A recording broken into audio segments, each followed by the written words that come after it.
Break के बाद आपका स्वागत है। हमारे खास प्रोग्राम सीधे सवाल में हमारे खास मेहमान हैं हरियाणा मानवाधिकार आयोग के अध्यक्ष विजेंद्र जैन। जैन साहब, आपसे अगला सवाल।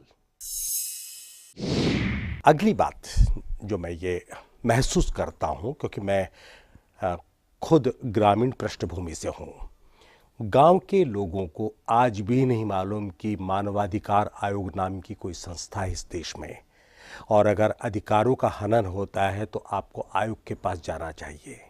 तो मानवाधिकार आयोग क्या इस तरह का कोई कार्यक्रम चलाता है जिससे? बहुत अच्छा आपने प्रश्न किया। और मानवाधिकार आयोग क्या है, मानवाधिकार क्या है, ये ही बहुत बड़े सवाल हैं जिससे हम लोगों को जानकारी भी देना चाहते हैं, अवगत भी कराना चाहते हैं। और हम तो अभी 1 साल पुराने हैं जहाँ तक हरियाणा का ताल्लुक़ है। पर मैं आपको बताऊं कि जो आपका ख्याल है कि लोगों को मालूम नहीं है, बहुत लोगों को मालूम नहीं है, पर बहुत लोगों को मालूम भी है। 1000 के करीब कंप्लेंट हमारे पास हरियाणा मानव अधिकार के आयोग के पास भिन्न भिन्न जिलों से जी, और वो सब ग्रामीण क्षेत्र के 90% लोग हैं जो आई हैं। और हमने करीब 400 के करीब कंप्लेंट्स का निवारण भी कर दिया है जी। पर इसके लिए हमने शायद कार्यक्रम जो बनाए हैं सेंसिटाइजेशन का। आपने बहुत अच्छा सवाल पूछा है। देखिए, मानवाधिकार के परिप्रेक्ष्य में मैं आपको एक बात बताता हूँ। Good governance is a fundamental right of A citizen. Good governance के मायने हैं एफिशिएंट, जवाब देने वाली, transparent, nepotism free, corruption free सरकार के अफसर अगर नागरिकों को नहीं दे रहे ऐसी गवर्नेंस, तो ह्यूमन राइट कमीशन सेक्शन 2 के अंदर उनका वो जोन आ जाता है, जुरिस्डिक्शन आ जाती है कि वो दिशा निर्देश दे, जहाँ गलती हो रही है उसको सुधारे, जिसने गलती की है उसके ऊपर कंपनसेशन करे, और अगर उससे भी चलता तो उसको प्रोसिक्यूशन के ऑर्डर करे। आप इसको यूँ कह सकते हैं कि मैं एक बात पूर्ण, हमने एक नया एक्सपेरिमेंट शुरू किया जो आज तक किसी स्टेट में नहीं हुआ। हमने ये माना कि एक इंसान शहरी हो या गांव में रहने वाला हो, वो या तो उसमें सबसे पहले उसको वास्ता पड़ता है एक हवलदार से जी, या उसका वास्ता पड़ता है पटवारी से जी। ये 2 लोग ऐसे हैं जिनको के लोगों के मानवाधिकारों के बारे में उनको बताएं कि अगर आप कोताही करते हैं अपने यहाँ किसी वजह से, क्योंकि वो मापदंड होता है उस सरकार का, उसके लेवल ऑफ एफिशिएंसी का, करप्शन का, नेपोटिज्म का, और अगर वहाँ पर वो उनको रियायत ठीक तरह से ट्रीट नहीं होते हैं तो उनके अधिकारों का, मानव अधिकारों का हनन होता है जी। और इसलिए हमने जो कॉन्फ्रेंसेस की कर रहे हैं और की हैं, हम इस वर्क को इसको सेंसिटाइज करना चाहते हैं कि आप जो कि ठीक तरह से चलिए और काम कीजिए। इसका मतलब ये है कि हर व्यक्ति को सम्मान के साथ जीने का अवसर मिलना चाहिए। बिल्कुल ठीक कहा आपने। सेक्शन 2D की डेफिनेशन है ये, डिग्निटी वर्ड है, डिग्निटी। और अगर उस अवसर में कोई बाधा डालता है तो उस अवसर का कोई अर्थ नहीं है। बिल्कुल ठीक है। लेकिन आप ये लंबा अनुभव आपका, पंजाब हरियाणा हाई कोर्ट के चीफ जस्टिस भी रहे हैं, इसके अलावा अलग अलग अदालतों में आप जस्टिस भी रहे हैं, हाई कोर्ट में मैंने वकालत भी 21 साल की। वकालत भी की। क्या आपको लगता है कि जितने पॉइंट आपने बताए हैं उन पर हर सरकार खरी उतरती है? मैंने तो कहा ही नहीं कि खरी उतरती है, ये तो आइडियल सरकार होने की बात है। हम उस दिशा के अंदर कितना सतत प्रयत्न करके सरकार के अफसर भी करें, सरकार भी करे। सरकार क्या है? सरकार तो लोग हैं ना, लेजिस्लेचर है, पॉलिसी बनाता है, क्रियान्वयन उसके अफसर करते हैं। तो वो जो कि है वो इस चीज़ को महसूस करें।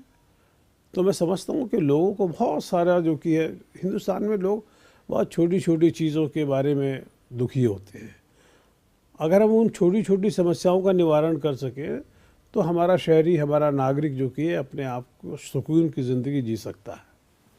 आप 2 स्टेट्स के जो ह्यूमन राइट कमीशन है उनके चेयरपर्सन हैं और ये इतिहास में शायद पहली बार हुआ है कि मेरे ख्याल में शायद 2 कमीशन का चेयरपर्सन 2 एक ही स्टेट्स हो। के। दो। मैं हरियाणा की बात करूंगा, उत्तराखंड की नहीं।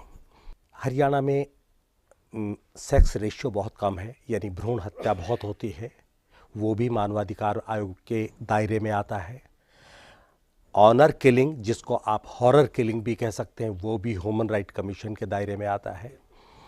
इसके अलावा जो दलित वर्ग के लोग हैं उनका भी उनका शोषण या उनको प्रताड़ित करना और उनके साथ जुल्म करना, वो भी ह्यूमन राइट कमीशन के दायरे में आता है। हालांकि हमारे पास बहुत कानून है, उसके बावजूद ये सब नहीं रुक रहा है। ह्यूमन राइट कमीशन ने हरियाणा में खास तौर से इन मुद्दों पर क्या कदम उठाए? शायद आपको तो मालूम ही है कि जहाँ तक मेरा जाति तौर के ऊपर कमिटमेंट है भ्रूण हत्या के बारे में, तो जब मैं यहाँ चीफ जस्टिस था तब मैंने 2 सालों के अंदर एक मुहिम उठा रखी थी, और जो शायद कभी किसी सिटिंग चीफ जस्टिस ने पब्लिकली जाकर लोगों को इस इश्यूज़ के ऊपर उनको संवेदनशील बनाना, वो हमने किया। तो सरकार की तरफ से भी कदम उठे, कुछ थोड़ा सा अनुपात के अंदर अंतर आया, बढ़ा, पर जितना बढ़ना चाहिए नहीं बढ़ा। अभी भी हरियाणा, पंजाब, महाराष्ट्र, तमिलनाडु, ये ऐसे स्टेट हैं जहाँ पर बहुत ज़्यादा फ़र्क है सेक्स रेशो के अंदर। और दलित की समस्या, ऑनर किलिंग, ये इश्यूज जो हैं वो हमको डेली कन्फ्रंट करते हैं, और उसके ऊपर हम मानवाधिकार आयोग बड़ी गंभीरता से संज्ञान इसका लेता है। बहुत सारे केसेस ऐसे हैं, उसका उदाहरण चाहे वो फतेहाबाद डिस्ट्रिक्ट के हों या रोहतक से आए हों, चाहे दूसरे ज़िलों से आए हों, वहाँ पर हमने देखा है कि सही समय के ऊपर इंटरवीन करने से समस्या का निवारण हो जाता है और वो एस्केलेट नहीं करती है, करना चाहिए। और मैं इसमें ये भी कहना चाहता हूँ जोशी जी कि अगर लोगों को भी मालूम हो कि इसके ऊपर सख्त कार्रवाई होगी, तो फिर ये आहिस्ता आहिस्ता वो इस बात से समाज के अंदर एक परिवर्तन आता है कि हम कानून के ख़िलाफ़ नहीं चल सकते।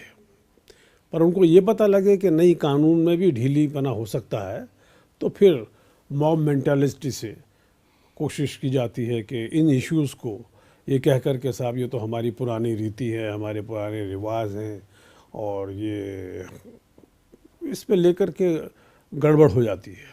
हरियाणा में खापों के जो फरमान हैं, किसके? खाप, जो पंचायत आप कह सकते हैं, उनके फरमान कई बार बहुत कड़े होते हैं और गैर कानूनी होते हैं, जबकि वहाँ का एक लोकल व्यक्ति, वहाँ के नेता उसको सही ठहराते हैं। जितनी हॉरर किलिंग होती हैं उनमें बहुत सारी केसेस में खापों की भूमिका भी होती है, तो क्या उनको भी आप इसके लिए दोषी मानते हुए कार्रवाई करते हैं? नहीं, देखिए, मैं जनरल जो आपका एक्सपीरियंस है, मैं उसके ऊपर कमेंट नहीं करूँगा। पर हमारा कहना यह है कि अगर कोई व्यक्ति सामूहिक तौर के ऊपर या इंडिविजुअल तौर के ऊपर कोई भी चीज़ जो कानून के अंदर गलत है उसको बढ़ावा देता है, तो वो भी उतना दोषी है जितना कि व्यक्ति जो एक्चुअली करता है, और उसके ऊपर हम एक्शन जो कि है बिल्कुल लेंगे। वो कोई भी व्यक्ति हो, कानून सबके लिए बराबर है। मैंने उससे पहले ही अभी आपको मैंने कहा, मैंने को ये नहीं कह सकता कि मेरे रीति रिवाज, कानून की नज़र में हर व्यक्ति बराबर है, ये बात आपने बिल्कुल सही कही है। लेकिन जब कार्रवाई, जैसे मैं आपको बताता हूँ केसेस, राजस्थान के अंदर एक बहुत बड़ी मूवमेंट थी कि नहीं साहब, हम तो सती प्रथा को जो कि बंद नहीं करेंगे, पर सख्ती के साथ उसको बंद किया गया। अपने घर में बैठ कर के कोई आदमी क्या कर रहा है उसके बारे में तो कोई कुछ नहीं कह सकता।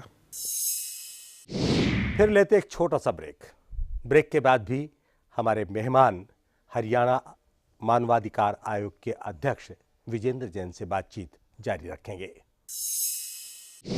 8 साल में एक व्यक्ति के 20 तबादले अगर कर दिए जाएं, तो क्या ये मैलाफाइड इंटेंशन नहीं है?